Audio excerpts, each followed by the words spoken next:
the question that you want people to ask, that's why. Why do I want it? So my first why is that I should continue to play. So my cardio should not stop.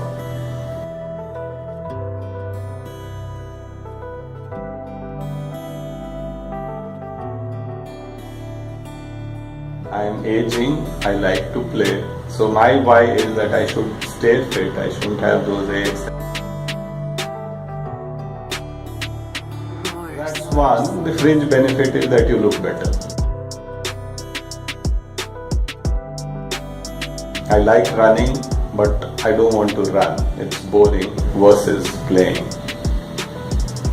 I came to Patna and I was looking for a place to work out, and I thought that I know a thing or two about working out, which is I came looking around. I googled, and this was the closest to where I'm staying, which is how it happened, right?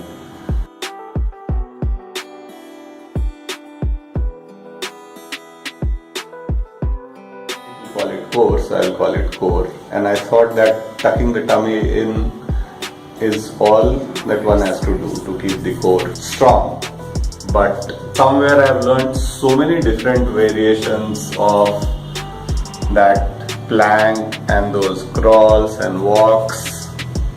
It has really worked wonders in terms of working out the core. I got my son yesterday, he agrees to this. In fact, he was feeling it. When we went out, I asked him, how are you feeling in your body? And he says, I'm feeling much more relaxed. I was stiff when I came in. I've opened up when I'm going out. So that is definitely a big takeaway for me. It's a revelation actually. There is so much more to learn. 4 days is too little time really to crunch all of it in what you've tried to teach me, but whatever little that I've been able to retain, I think it's going to help me a lot.